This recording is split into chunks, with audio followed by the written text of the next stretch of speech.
आइए दोस्तों समझते हैं एक मॉर्टगेज में और एक लीज में क्या फर्क होता है।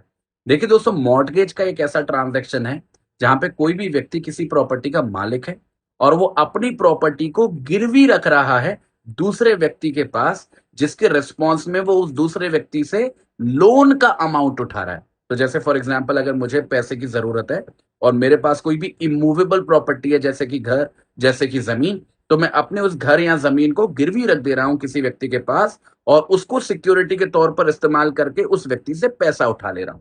तो यहां पे जो मेरी रिस्पॉन्सिबिलिटी बनती है वो उस लोन के अमाउंट को चुकाने की बनती है। जैसे ही मैं लोन अमाउंट को चुका दूंगा, वैसे ही जो मेरी प्रॉपर्टी है वो मेरे को वापस मिल जाएगी। पर वहीं दूसरी तरफ जो लीज का ट्रांजेक्शन है, ये बिल्कुल अलग कहानी है। लीज के ट्रांजेक्शन के अंदर कोई लोन वगैरह का अमाउंट इन्वॉल्व नहीं है। यहाँ पे कोई भी प्रॉपर्टी का जो व्यक्ति ओनर है, अब ओनर होने के नाते किसी भी व्यक्ति के पास कई सारे अधिकार होते हैं अपनी प्रॉपर्टी के ऊपर। जैसे कि वो उस प्रॉपर्टी को बेच सकता है, जैसे कि वो उस प्रॉपर्टी को इस्तेमाल कर सकता है, एंजॉय कर सकता है, उसको रेंट पे उठा सकता है।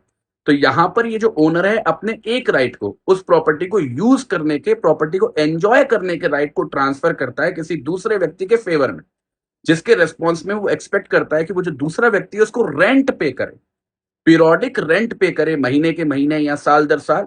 इसको कहते हैं लीज एग्रीमेंट या फिर लीज का ट्रांजैक्शन। तो लीज में टेम्परेरी बेसिस पर कोई भी प्रॉपर्टी को इस्तेमाल करने का राइट ट्रांसफर किया जाता है, और जैसे ही वो जो लीज की ड्यूरेशन है वो पूरी हो जाती है, वापस से प्रॉपर्टी के ऊपर वो जो इंटरेस्ट था ओनर के पास वापस से आ जाता है।